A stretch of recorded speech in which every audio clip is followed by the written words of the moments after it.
Hello and welcome to our webinar. I'm Andre of Zebra BI, and today I will present 7 worst Power BI dashboard mistakes and hopefully also some tips and tricks in order for you to avoid them. All right. So I'm Andre, I'm the founder of Zebra BI, and I have seen a lot of dashboards. I'm interested in data visualization. I'm doing that for been doing that for 20 years, I would say, within business intelligence, setting up dashboards, reporting systems, planning systems, and so on, mostly in Excel and in Power BI, but also in other tools like Tableau and SAP Business Objects and all other tools in 20 years. I'm also a IBCS certified consultant. I've been involved in the IBCS community for 10 years. So I think this has helped me see a lot of good practices also in dashboard design, specifically in data visualization for business users, for financial automation and so on.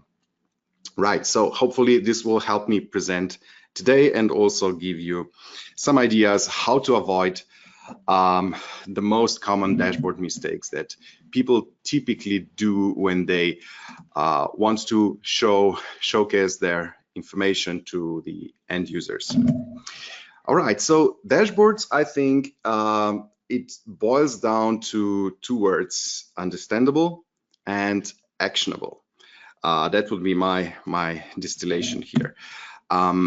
For example, if we take a look at this dashboard, it's very colorful. It has a lot of information, so we can say it's good information density, a lot of details here. However, when I see this, especially when I see this for the first time, I have no idea what to look for, where to click, where to focus my attention. It's obviously some kind of a sales dashboard. So I see here in the right corner, I have some sales, 1,800,000 and something sales, and I have some profit and some quantity, new quantity orders, and so on and so on. But the key question here, if I'm assessing my sales performance and I look at this each month, my first question would be, is my sales performance good or bad? All right, is my sales performance good or bad? It's a very, very simple question. And can you tell me from this picture, is this good or bad? If this is for 1 month or I don't know, let's say for this particular period, are we selling like we were supposed to or not? I have no idea. And it's such a trivial question. Is this good or bad? I have no idea. Next question. If it's good or bad, how good? How bad? I mean, are we underperforming? Is it critical? Do I need to take action right now? Or is it all dandy and it's fine and it's just business as usual, let's move on, right? I have no idea. Next question, if it's bad, if it's critical, or if it's bad, why? What happened? What was wrong or what was good? Also here, I don't know. I see the structure of sales by product. All right, so I have the by product. I have the breakdown by product category. I have the breakdown by customer segment. I see the profit by month and product category and so on. But it's really hard to say if this is good or bad. So what are we going to do about it?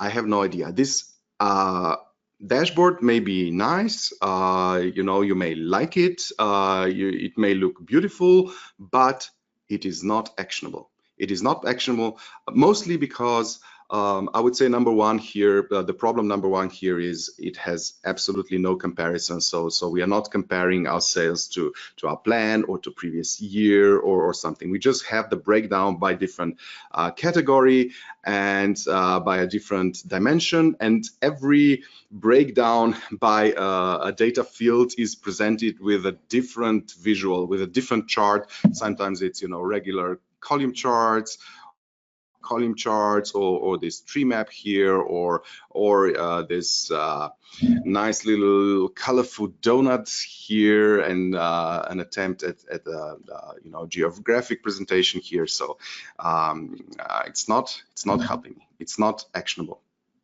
and it's not even understandable. So 2 words: understandable, actionable. Next one. All right, this one is I think a little bit more interesting because it does have certain variances calculated, which is interesting. So here, can I put my pointer on? So the pen, so we see the revenue percentage variance to budget. So we are comparing to budget now. All right, this is interesting. And you know, if I you know, focus really hard and I motivate myself to actually understand all of this, I will know there's a product, there's some category here that is, you know, kind of below the budget, very much below the budget. Unfortunately, it's just blank category, so something's wrong with the data here, right? But other than that, it's really hard. Again, it's hard to say. I mean, is my performance good or bad? This should be obvious, like, you know, in a second, in a few seconds, I should know. All right, it's good, or oh no, it's not good, right? And how good or how bad? I mean, is it 1% below the plan, or is it like 50% below the plan? Catastrophe. So this should be obvious. You know, why? What were the data categories, or the clients, or the customer segments, or business units, or whatever that contributed in a positive or negative way, you know, and so on. And only when I understand, then I'm able to take action.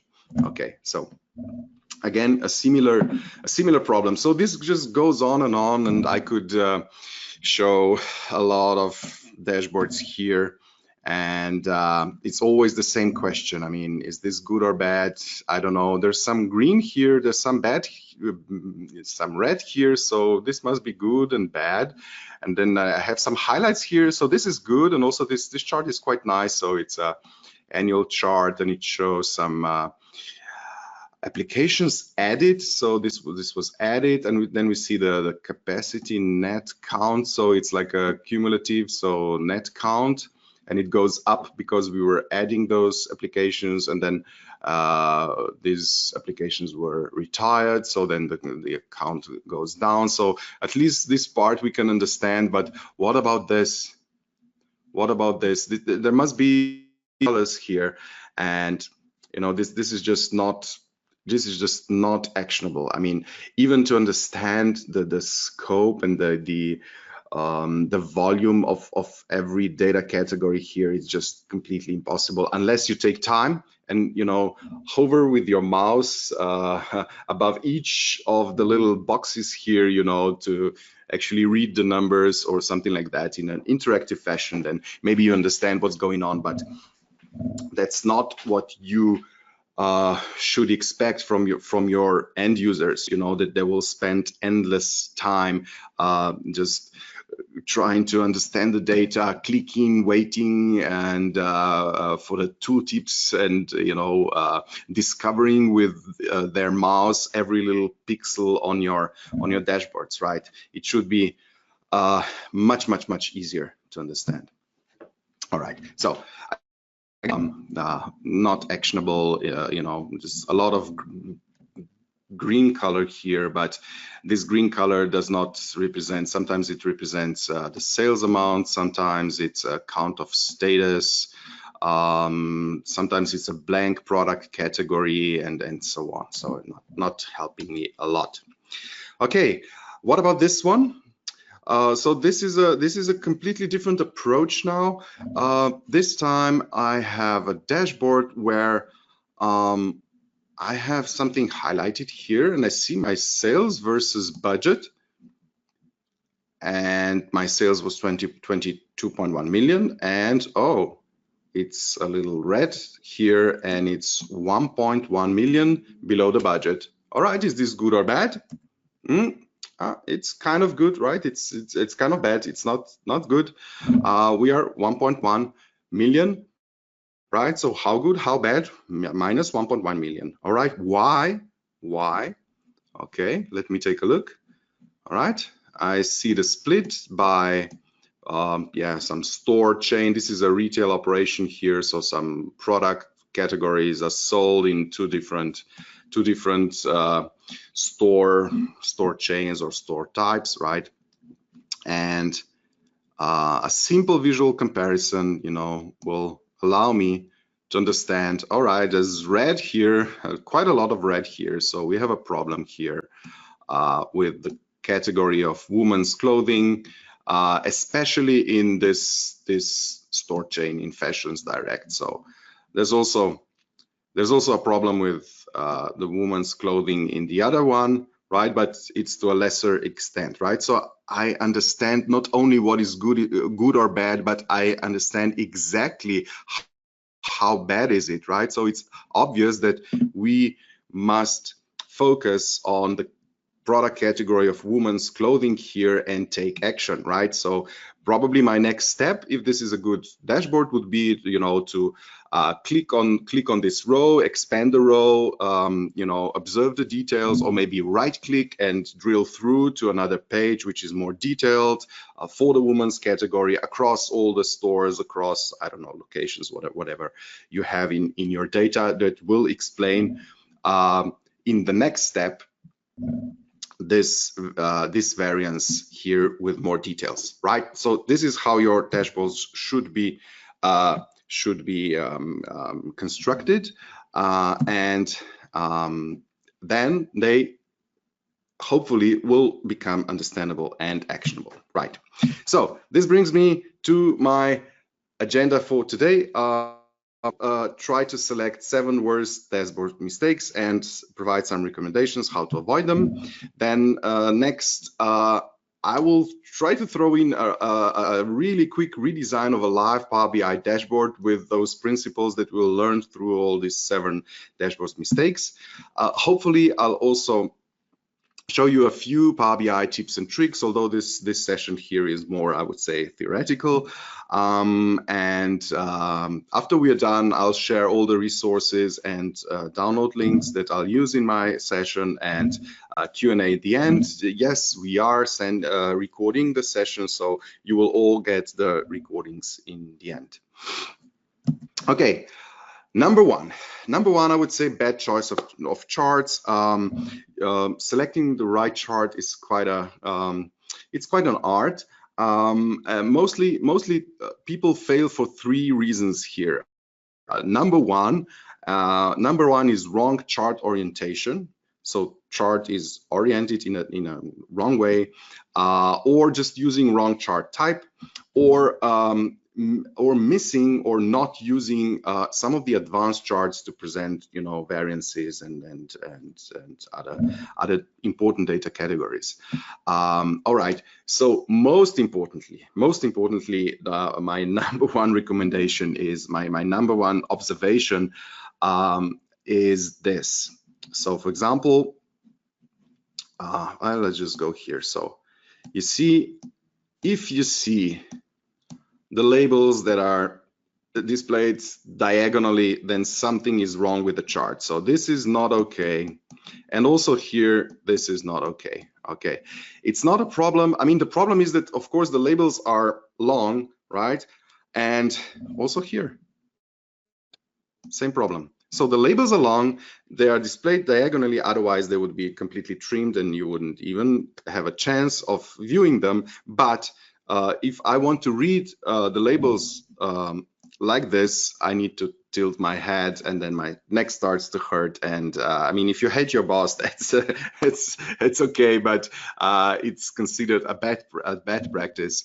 And the reason in this case, and the reason in I would say 80% of cases for this is that the charts are oriented in the wrong way. So you should simply take this chart and turn it around for 90 degrees. All right, so you would end up with a chart that has a vertical axis. All the labels will be displayed nicely horizontally. People can read this, right? And then the chart columns, actually you would end up with a bar chart. Displaying my painting, mouse painting expertise here. So you know, you get my point, right? So just turn the chart around.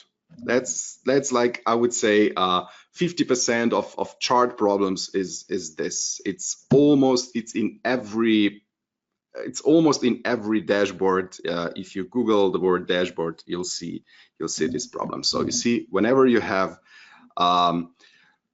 labels like this, there's a chance that you need to flip the chart around. Now, most charts either have horizontal axis or vertical axis. So when should you turn the chart around and use the vertical axis? The rule is very simple.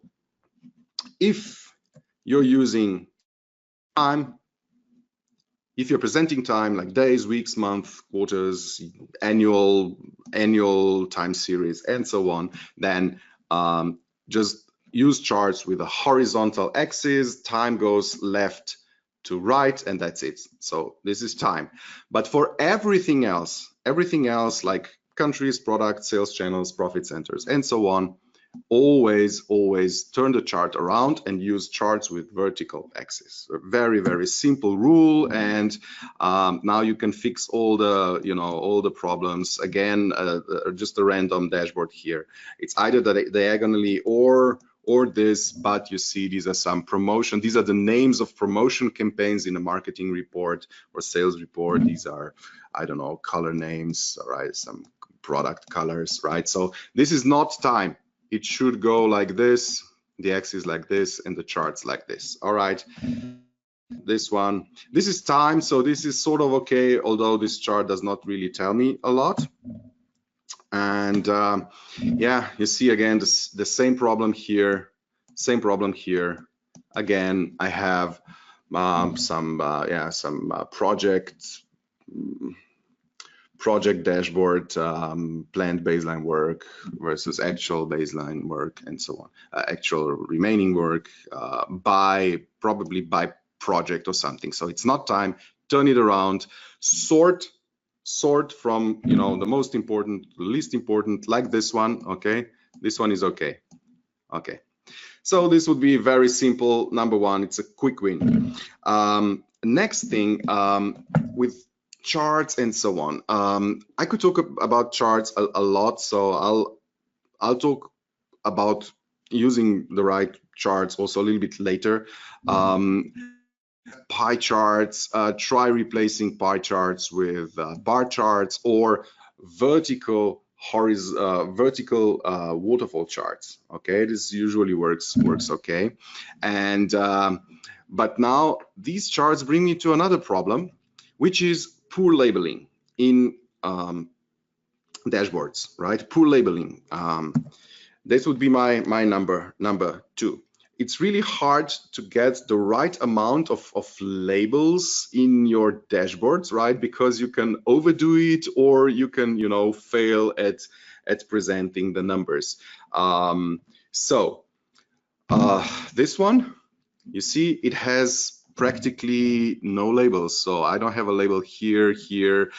The pie charts are completely without the labels. There's not even a legend. So I don't know what's the sales here, or, you know, whatever this is. No idea, right? So you need some labels. Otherwise, again, people will have to go with their mouse over the dashboard and see each label, And worse, of course, if somebody will print this or produce a PDF or a PowerPoint presentation or something, you know, all the details of the numbers will be lost. So you need a right amount of labels. So this one has no labels at all, which is not okay. All right, then, you know, in this case we have some labels. So, you know, this chart has labels here, but for example, this one does not, and this one also does not. Why? Only the author of this report knows this, right? Why? If you have some labels here, you know, maybe you should put some labels here, you know, not necessary every label, right? Not necessary. I mean, sometimes this can be too much, as we can see in my next example here. So this is obviously way too many, right? So way too many labels here. The labels are overlapping. The labels should not be overlapping at any point.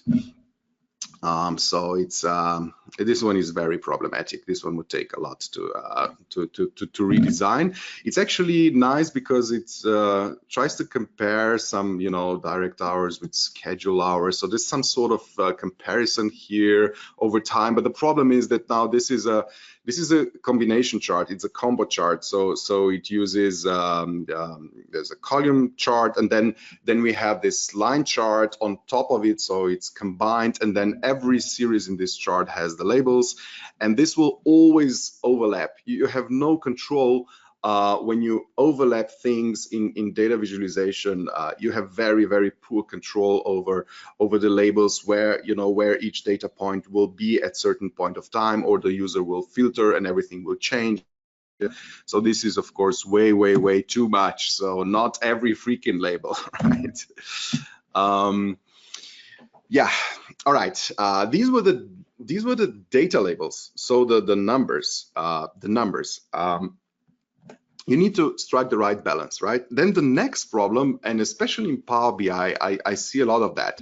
For example, here, again, my labels are tilted, and this time it's actually a time series chart.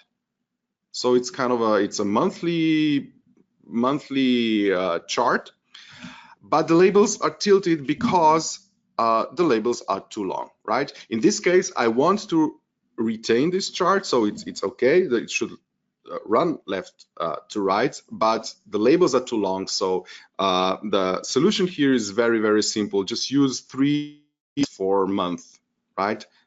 Just use Jan, Feb, Mar, and so on, right? And this problem will go away. You will have short labels, you know, Jan, March, and so on, and you will, you know, always be able to present labels in a readable, legible way so that everybody can read them. Okay, of course, this means that you have to do something in your Power BI model, or, you know, you have to make sure that your data contains a time dimension, and this time dimension has short month names, right? So you need to make sure that you have this in Power BI. Otherwise, all of your charts will look like this, right?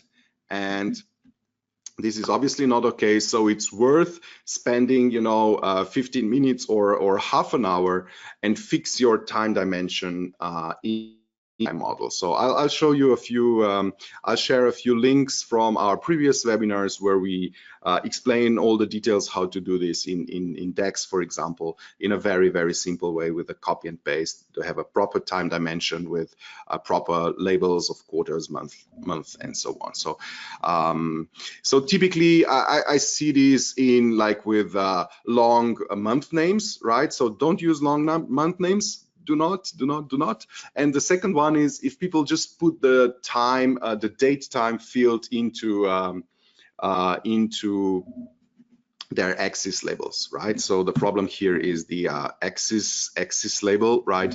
And sometimes, you know, people just put the whole date, like you know, with the year, like 2018 1st of January, and then 2018 2nd of January, and these are long labels. So that's another problem in this case. If you have years and a date so year 2018, and then the month and the date and so on. Just break it down and put separately, use separately the year, the month, or the year and the quarter and the month, and then the day, right? So, and then hopefully the visuals will be able to display those dates in a better way, especially, of course, if you're using Zebra BI.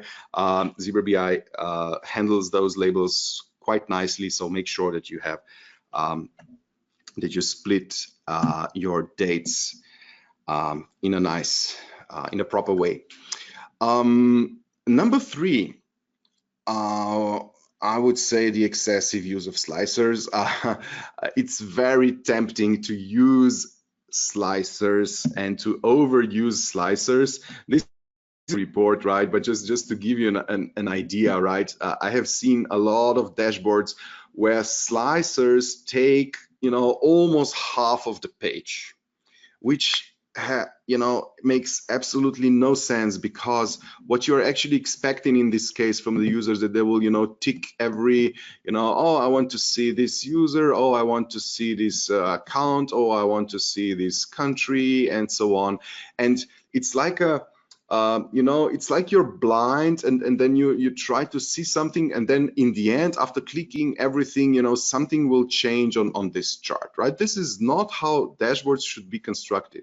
Okay, so you want to make sure to design for this interaction in a proper way. So it's not a good idea to use slicers in this way, especially if they have a lot of elements. If you have 3, 4, 5 choices, then it's okay, right? But if you have more choices, then instead of this, just use a drop down, put it somewhere up, you know, just put it in a drop down here, you know, put it in a drop down, so that's, you know, one drop down menu for each data field, for each data dimension, for example. That would be much better. Or alternatively, do not use this space, fill the same space with a chart. So instead of just having you know, this slicer here that actually, you know, lists all your account owners, or, you know, or for example, this case is better, like the states, right? Just simply put the same information, put for example the you know, whatever the measure is, put the meant, turn it into a chart, and then people will use the chart to slice, because in Power BI the chart has actually the same function as, almost the same function as a filter, right? You can click on each data category in a chart, and this will filter the whole page, right? So you don't need to put all of this, and when you do this, you will just add information, and this is much better, and use the space for presenting the information. Number 4, inconsistent use of colors. Well, this one is this is a hard topic. Color is a hard topic, but like having 30 different colors in a report, or even in just one part of the report, in one chart, that's way too much. So this is impossible to read. Also, this, you know, also this is not readable. So this is the reason why tree maps, you know, the visuals like tree maps, and also visuals like stacked column charts are very tricky, and you should use them with a great caution, you know. So do not put a lot of elements inside, or, you know, if possible, replace them again with bar charts, with simple bar charts, or with a bar chart that has a comparison or something like that. It would be much better. All right, so problem number 1 is just way too many colors. This is what I see in all Power BI reports, more or less. So just way too many colors. Although the dashboards can look really nice. So for example, this one has a nice color scheme. I mean, it's pleasant, and it has nice colors, slightly desaturated, and so on. So it's so nicely balanced, and so on. So, but again, I mean, the colors. In this case, I would say, all right, this is probably a little bit too much here, using all of those colors here. But there's a different problem here. There are less colors than before, but the second problem is that exactly the same color represents totally different things from chart to chart, for example. So in this case, I have some sales, right? And then in this case, the blue color, exactly the same blue color, represents business data category as opposed to coach, for example. And then I take a look at another chart. The blue color represents external data category. And then the same purple color here represents external in this type of chart. Of course, if you're assigning colors to every chart completely independently of all the other charts that you have on a dashboard, right? This will happen. This will happen because you're using a color theme, and then Power BI will just take the colors from your theme, and you will end up with this problem here. So now the question is, all right, how do you assign the colors, right? So the idea here is to achieve consistency in using color, to achieve consistency. So every time each color means the same thing if possible, right? And then in order to do this, when you have a lot of data categories like this, is just reduce the color. So first of all, if you all the pie charts from your dashboards, you will not need all of those colors, right? Because you will simply present each of these data categories in a bar chart again, and this will reduce your colors. You will just get rid of those 6 colors here, right? You can just use one, just the blue, for example. And then second thing, so the second thing here would be, now I have charts like this one. This one is interesting below here because it says budget remaining. So it means it's the remaining budget by something, by time. Oh, you see this, the date again, because the year is repeating in each label. The labels are diagonally presented diagonally, right?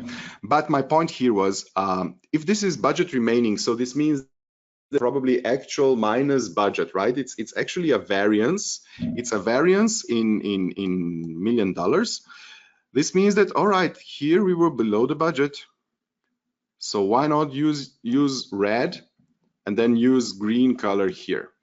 Okay, and then you have a concept, because now you start using colors, and actually saturated colors, strong colors, for the variances. Okay, which brings me to a few examples. If you follow this principle, to the end, then you would actually just have some, start with some neutral, completely desaturated colors for normal comparisons and so on. But then in the next step, use saturated colors for the variances. All right, this will ensure that the variance is the changes, which is the most important part of your information, is if are things changing or not, right? This is where information is, right? And this is where you will then use the color, right? So which basically, like in this example, I'm only using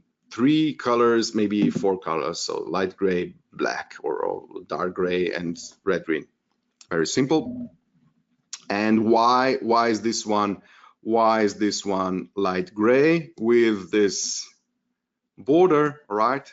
Because this is a plan and this is the actual, right? So it's not the same. Plan is something different from the actual sales, right? So that's why I'm using a different notation here for the plan, but I'm not using a different color for that, right? I'm just using a different, slightly different shape here with this outline, because a plan is like an outline that you steer and then you fill it up with your actuals as you sell your products, for example. Okay, and then if you follow this principle, you see that things will be much more clear, and my attention now is really focused, and it's guided by the color that is applied to the variances. So for example, here my attention goes probably into this chart because I see a lot of red color here, and I have this big variance from the plan. So 33% below the plan, right? Something is not okay in the woman's category. So my attention is here. I understand this. And now I can analyze what's going on with the woman's clothing, and you know, I will take action, right? The same thing in another of this is more a report, not really a dashboard, right? But even with financial statements like income statements and so on, there's no need for all of those colors, right? You can have a lot of data categories here, and you simply use one color here, maybe another color here, because this is the actual year and this is previous year, you see, but it's just slightly, it's just a lighter color of this one. So it's one color, second color for the positive variance, and third color for the negative variance. Very simple. Variance. This one, number 5, is to me personally the most important one, and it's just the biggest failure of the dashboards that we have seen, not showing the variances. All right, this is so important. Just skipping the variances, not showing the variances, or presenting comparisons in such different ways, it's just not, it's not okay. It's not okay. So for me, this is very, I cannot stay on this slide too long. I marked it red because I think it's the most important one. So if we return back here, you see this one, remember the sales one, the sales dashboard. There's absolutely no comparison to plan here. There's no plan in this dashboard, and there's no comparison to previous years. So if I see some kind of a trend here, you know, all right, I see some seasonality, but is this good or is this bad? I have no idea. I mean, if it's higher than previous year, then it's probably good. But if it's lower than the plan, then it's probably not good, right? So this one completely. So this dashboard has absolutely no comparison to plan year or to a forecast or anything that would help me understand, is this good or bad? Okay. Then next attempt, which actually has some kind of a comparison here. I have some forecast, I have some baseline cost, actual cost, right? But they are displayed in different, completely separate charts. So there's a separation here. You know, the actuals, oh, sorry. This is accrual, so this is actual cost, right?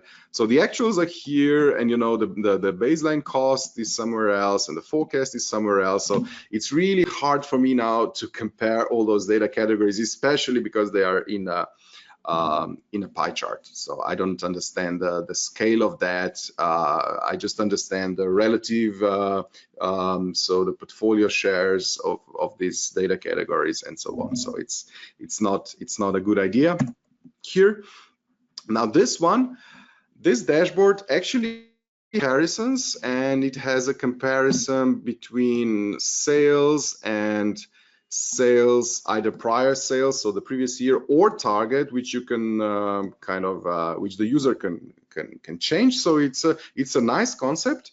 It's a nice concept. It has this, but it fails in the visualization because and this is what typically people do when they compare actuals to budget or actuals to previous year. They just put them into a side-by-side chart. Okay, and now this means that I will always, no matter what the situation is, I will always see a lot of blue color and a lot of yellow color, right? But what I'm actually interested in is this gap here, this gap. This is the difference. This is the variance, right? So this is this year's sales, and this is last year's sales. If I understood correctly from the legend, you see every time I need to go back to the legend color mean? What does this color mean, right? You need to check this. Okay, so this is important here to be able to present those variances in a better way. Okay, so people are trying different things. How to do this? One way is to use the traffic lights. The traffic lights, all right, you get the red and green and maybe also the yellow, all right, but this is problematic. This is very problematic actually, because you will always end up with a lot of red and green and a lot of yellow bubbles. Everywhere you'll have those bubbles, and then there's a problem, you know, which one is really important now? Because, you know, if you have a simple rule that if it's above the budget, it's green, if it's below the budget, it's below the plan, it's red, okay, then it can be like 0.5% or just a few euros or dollars below the plan, and it will already be completely red. So you don't have the size of the variance. Understand the importance, right? If you switch this and you use the red bar here, you know, then you have the size of it, the importance of it. You know, some of them will be long, some of them not, and the green one also, like here, right? So then you understand it. So that's much better. Do not use those speedometers, right? These are completely overused. The problem of those is that they take so much space for just one number or one simple comparison. So this one, instead of this one, this would be a little bit better, but still it takes a lot of space, but at least it's more clear and so on. The problem again here with this visualization is it does not visualize the gap. I always see this amount of green color, but in my case here, this sales, like average of gross sales, is actually below the budget. What I should see here is red color here.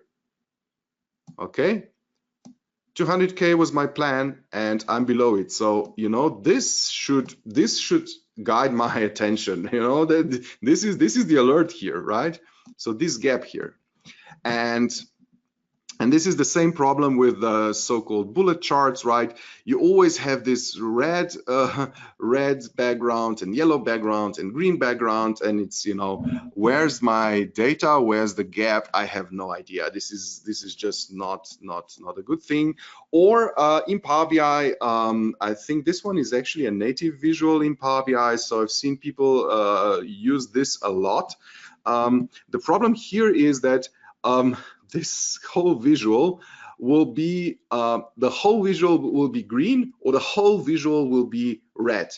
Okay, no matter what the, you know, what of the variance is, and even the chart which is behind. So for example, this is like sales amount and it's accumulated, so this would be year to date. So you see, you will always have this diagonal green chart, right? But the problem is if this is sales versus target here, you know, the target is somewhere here, but I don't see it, and I don't see the gap, only the gap between the target and whoops, I closed it, sorry about this. We're back. Only the difference should be colored.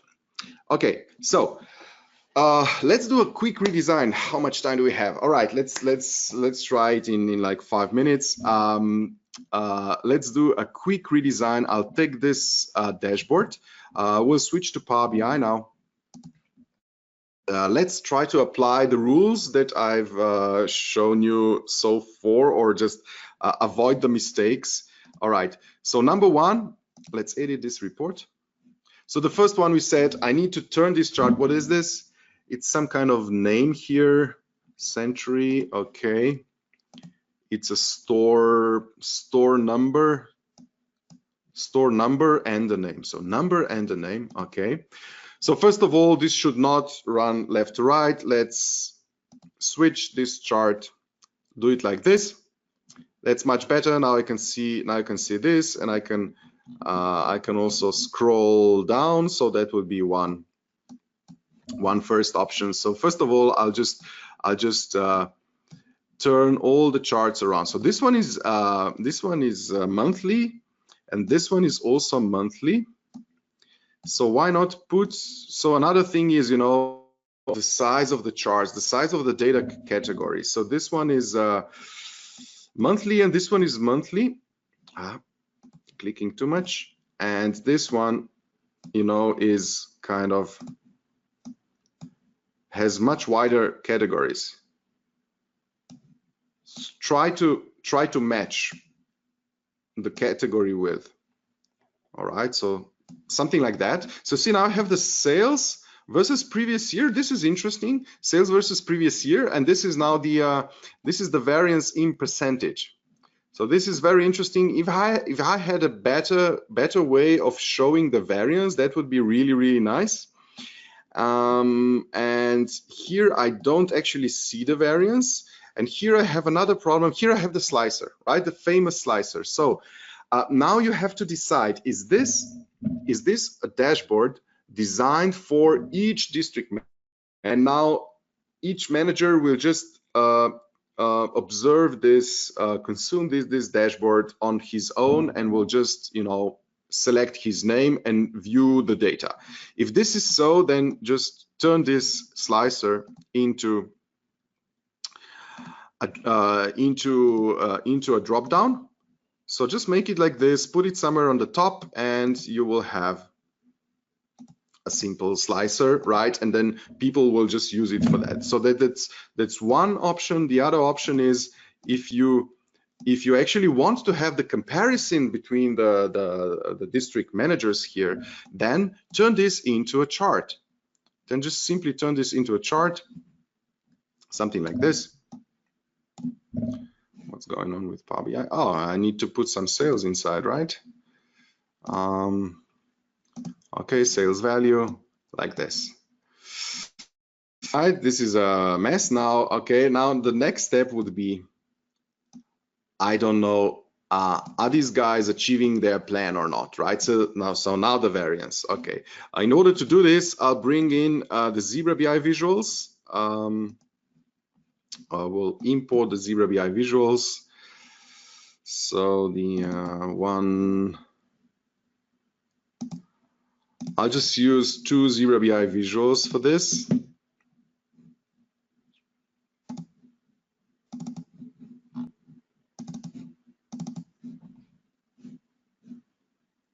Okay, so this one, I'll use it like this.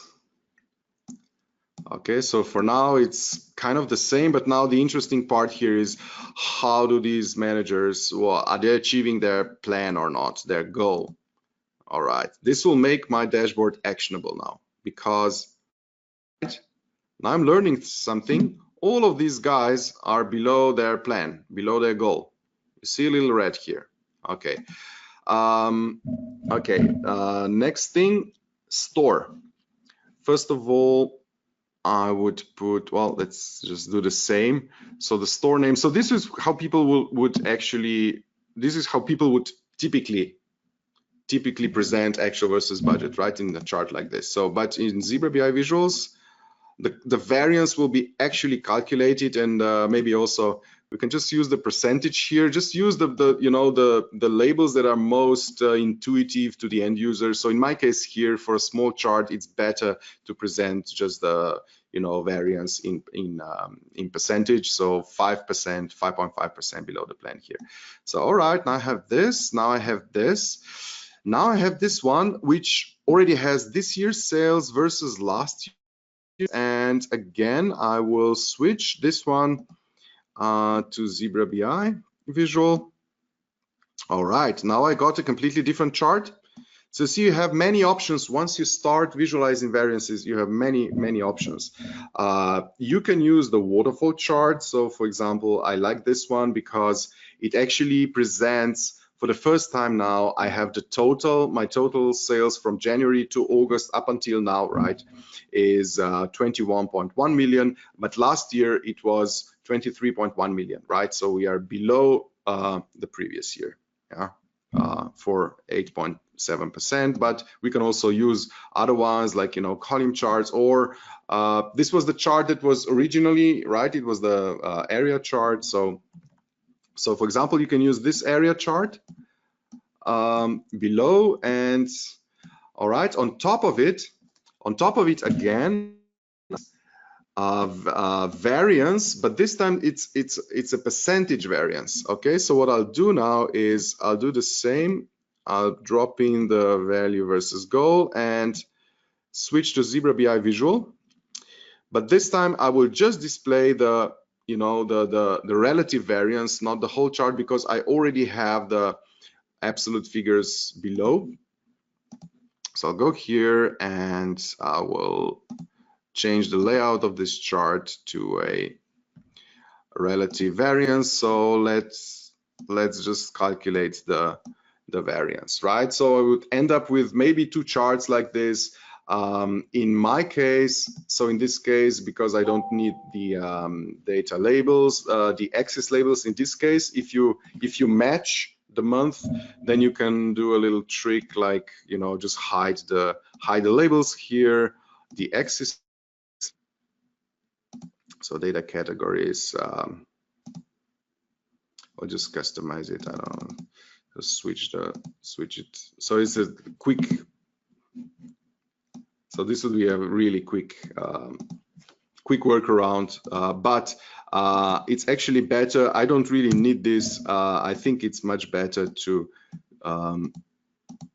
use the waterfall chart here, and this waterfall chart can already present the relative variance in a Zebra BI visual, right? Because it's completely responsive and it'll calculate the relative variance. So see, now I have this space.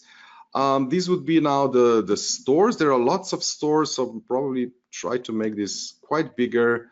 And then this one is really hard. This one is a bubble chart. Has sales variance and other things. It's really hard.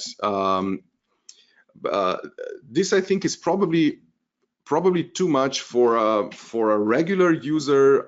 This would because when you're designing, you always have to have your user in mind, right? So in my case, this is already quite a lot of information on one page, but that's what it was here, right? So now I can click here and I'll see, all right, this product manager, actually is in green with in one of their stores, and so on. So now it's also need to redesign this, reduce the color of the bar of this bubble chart here, and it would look a little bit bigger. But you see, now it's much more operational, because now I can click here and I understand, all right, this is fine. And where's the problem? The problem is with this product and so on. So it's much more operational, and you get the details for everybody understand. All right, March was good, but now the last 2 months were not good. We are falling down. So we'll have to do something for the rest of the year here. Okay. Just to show you the redesign of this bubble chart, how to reduce the color in a bubble chart. All right, let's save this one. I think I've done a redesign before, so I'll show you the end result. So if you want to make it completely minimal, then again, try to use just completely neutral colors. So in my case, the bubbles are now gray, light gray, and I have added some reference lines here, because this is actually the sales variance in percent. So now we see everything left from this woman's category is bad, and everything on the right side is good, right? So at least now I have some reference point that I can compare, so I understand those bubbles a little bit better, not just being overwhelmed with all those colors, but not really understanding what's going on. So this is probably a little bit better. It's more minimalistic, and then kind of works a little better. All right, now I understand the the portfolio of the products. Now I see all my stores here, and so on. All right, now to finish with the my last 2 points. Confusing page layouts would be the worst mistake, number 6. You see here, You know, what should I look at? There's so many things here, so there's no clear. I mean,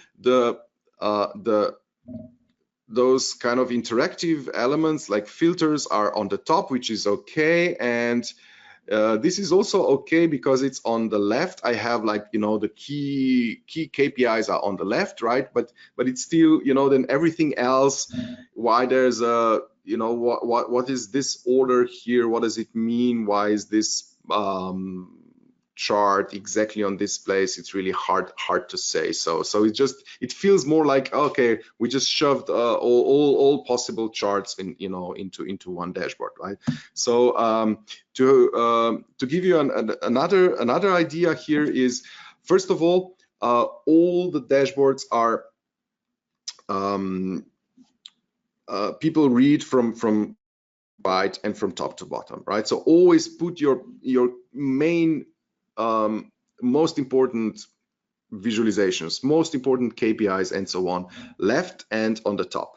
Okay, always try to do this. So for example, here I have my you know, some, so this is a financial dashboard for high executives, right? So it has certain, you know, for each user you design in a different way, right? So the KPIs here, top left, and then some details below or to the right. And then sometimes, especially if this is senior management, they don't need all of those charts and so on. So maybe in some cases they just need you know, short written comments.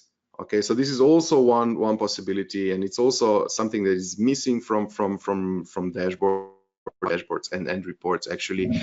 So for certain high level, you know, senior management, it's better like this.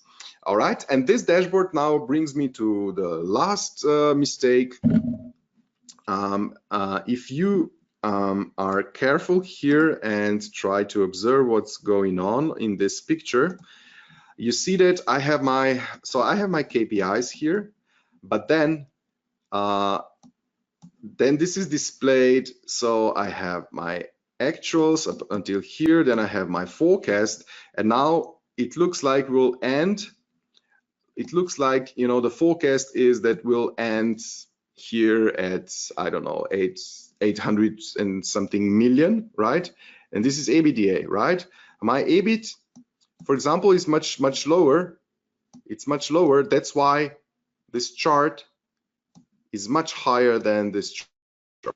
Okay, so now I did not just, you know, throw some independent charts, you know, one chart for EBITDA, one chart for EBIT, and so on, and one chart for free cash flow into my dashboard, but I have actually made sure that these all of these charts are scaled. They share the same axis, or to put it in another way, the maximum of all the y-axis on all the charts is the same, right?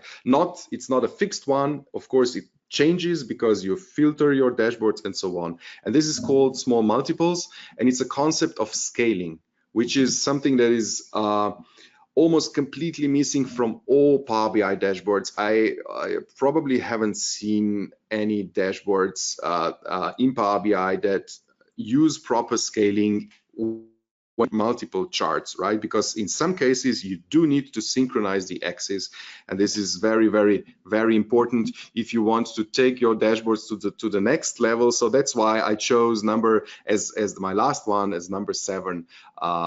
Mistake is absolutely no scaling here. So whatever you do, I mean, every time you put separate visuals just on a page or on a dashboard or on a tile in Power BI, you will have this problem, because those charts will always be rendered to the max within their category, right? So for example, here I have again some, why is this problematic?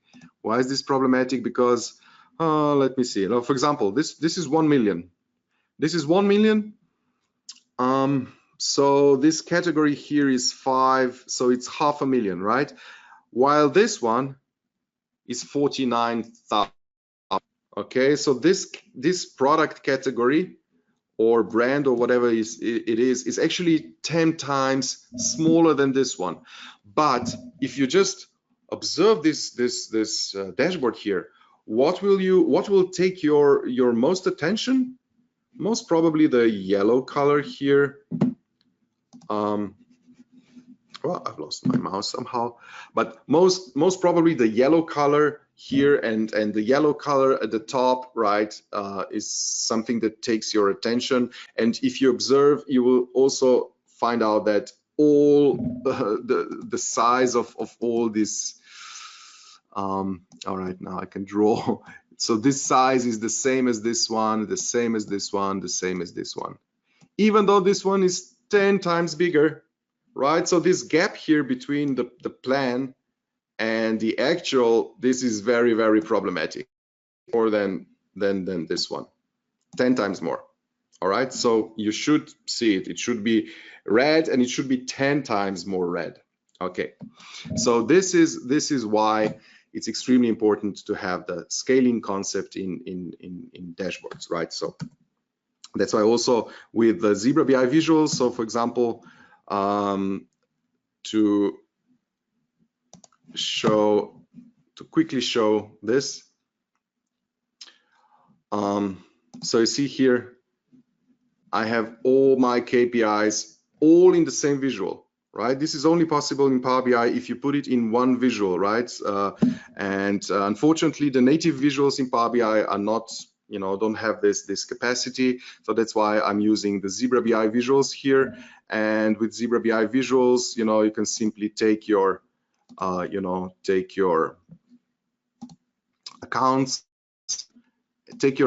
and just drop it into a visual, or just edit, drop it in, and now you have all of your accounts, all of your KPIs displayed, and they are rendered to the same maximum. And then switch the chart. Choose the chart that is most appropriate, right? And you will end up with a dashboard that is much more advanced. So this number 7, the scaling, I would say, if you want to go from intermediate level dashboarding to professional, you do need to take care of the scaling. Okay, so these were my 7 worst mistakes. The multiples here, you see, you can use this in types of dashboards. This is a financial dashboard with a P&L here. You see again a chart that is very rarely used in Power BI. So if you want to take this one step further, then you need to have the waterfall charts like this that explain, for example, the calculation of my P&L here, right? Like this, and then also calculate the variances, and also present trends in multiple charts with scaling, so you understand, if the revenue is growing, is the gross margin also growing or not, or the net income, what is the amount of net income, the size of net income compared to my gross margins, and so on. So this is much more understandable if I can present it in this way. All right. Okay. So to conclude, the principles that I was trying to demonstrate while going through all the dashboards are compiled in an international standard that is called IBCS, International Business Communication Standards, and it's a really nice collection of best practices in data visualization, especially, of course, for business data visualization, for finance, sales dashboards, marketing dashboards, and so on. So I highly recommend you to explore IBCS. The visuals that I was really briefly demonstrating are called the Zebra BI visuals, and are used in some of the major companies out there. They are not on the App Store. So maybe I'll just give you the, do I have the download link here? Yeah, of course. So if you're interested in the visuals, to try them, to take your dashboards to the next level, you can get them here. on our website, zebrabi/PBI. They are not on the app stores. Once again, they will be on the app stores a little bit later, but at the moment they can only be downloaded from this address.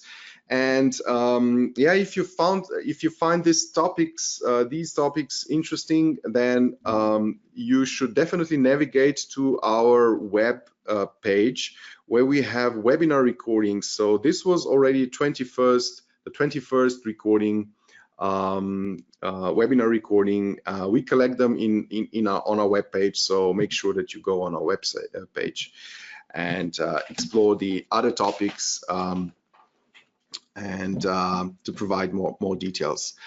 All right, I'm slightly over time. If you have any questions or would like to comment, let's take a few questions, if I can answer or explain a few things. All right. A question about the visuals. If I'm using Zebra visuals, will other people view the visuals? Yes, they will. But if you're using the licensed visuals, then the license should cover all the people, also the ones who are consuming or viewing reports that are using Zebra BI visuals. What would you recommend when you work for a company that has a house styler with certain colors? It limits me the number of colors I can use. Any tips? All right, that's a great question. So if you have a house designer, and of course you also have a corporate, and a corporate style is sometimes you know, the bad guy here. I mean, because you must somehow incorporate corporate design into your dashboards. So my recommendation here would be, well, first of all, try to explain the benefits of functional design, and that would be number one. But number two also would be, do not fight with those guys. So if you have you know, certain rules and certain corporate design, try to incorporate it into your dashboards, but you can always do this in a clever way. So for example, if we take you know, something really functional like this one and focuses on the green and so on, and there's some red here, and now for example you come from Coca-Cola where their corporate, okay, so what you would do in your dashboards and in your internal reports and so on, you would not use the red color for, you know, as a base color. So you would not use it here in the column chart, you would not use it here in this column chart, and especially if you have lots of charts here, right, then everything will be red, right? You don't need to do this, right? What you actually need to do is just make sure, for example, that this red actually matches completely your red from the corporate design. Okay, that's one trick. Second trick is, you know, you can always find, if you have some certain colors in your corporate design, there are always ways how to incorporate them into your design. If you have a blue corporate design, then you can have blue charts. It's not a problem. So you can just, you know, you can take even, you can take any one, and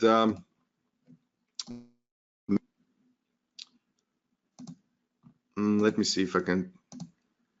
So of course you will customize it and say, all right, you know, we have a blue color, but you know, maybe you can use it as you know, just try to modify it a little bit. So start with it, and if it's a really strong color, try to make it lighter. Try to desaturate it a little bit, right?